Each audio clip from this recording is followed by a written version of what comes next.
வணக்கம். இன்றைய தினமும் ஒரு சிறப்பான பதிவோட உங்கள் எல்லாரையுமே சந்திக்கிறதுல ரொம்ப சந்தோஷம்.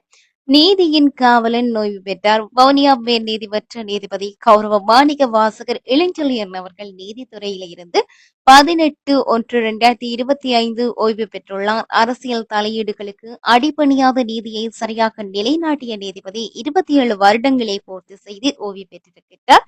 இலங்கை நீதிபதிகளின் வெள்ளி விழாவை பூர்த்தி செய்த முதல் தமிழ் நீதிபதியான நீதிபதி மாணிக்க வாசகர் இளஞ்செழியன் 5/2/1997 நீதிபதியாக நியமனம் பெற்று வவுனியாவில் தனது முதல் நியமனத்தை நீதவானாக ஆரம்பித்திருந்தார். 1999 யாழ் செம்மணி புதைக்குழு வழக்கு, 1999 மன்னாரில் காமாலிகா கொலை வழக்கு, மடுதேவாலய குண்டுவெடிப்பு வழக்கு மற்றும் லயனையார் குண்டுவெடிப்பு வழக்கு 2000 ஆண்டு தொடக்கம் 2008 9 ஆண்டுகள் கடுமையான யுத்தம் நிலவிய காலப்பகுதியில வவுனியாவில் நீதிபதியாக கடமையாற்றியதும் குறிப்பிடத்தக்கது.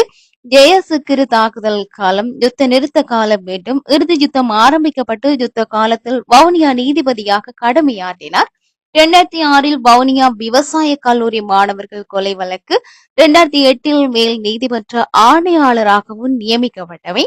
2009 திருகோணமலை கோயில் குருக்கள் மனைவி கொலை வழக்கில் மரண தண்டனை வழங்கியமை, அந்த கொலை வழக்கு தீர்ப்பு உயர் நீதிமன்றம் வரை சென்று தீர்ப்பு உறுதிப்படுத்தப்பட்டமை. 2014 கல்முனை மேல் நீதிமன்ற நீதிபதியாக நியமனம் பெற்று 2015 கணவர் கொலை வழக்கில் இஸ்லாமிய பெண்ணுக்கு மரண தண்டனை விதிக்கப்பட்டமை, தீர்ப்பு மேன்முறையீட்டு நீதிமன்றத்தில் உறுதிப்படுத்தப்பட்டமை.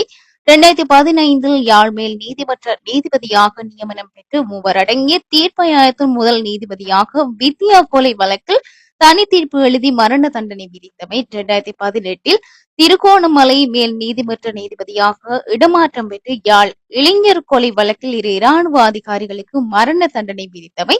2022 வவுனியா மேல் நீதிமன்ற நீதிபதியாக இடமாற்றம் செய்யப்பட்டு தயா மாஸ்டர் வழக்கில் 2 வருடம் ஒத்திவைக்கப்பட்ட சிறை தண்டனை வழங்கி விடுதலை செய்தமை உள்ளிட்டவை குறிப்பிடத்தக்கவை. 27 வருட கால பகுதியில நீதிபதி மாணிக்க வாசகர் இளஞ்செழியன் மேற்குறித்த முக்கிய வழக்குகளுக்கான தீர்ப்புகளை வழங்கியுள்ளமையும் குறிப்பிடத்தக்கது. ஜனவரி 20, 2025 அன்று 60 வயதை எட்டவுள்ளார் என்பதும் குறிப்பிடத்தக்கது.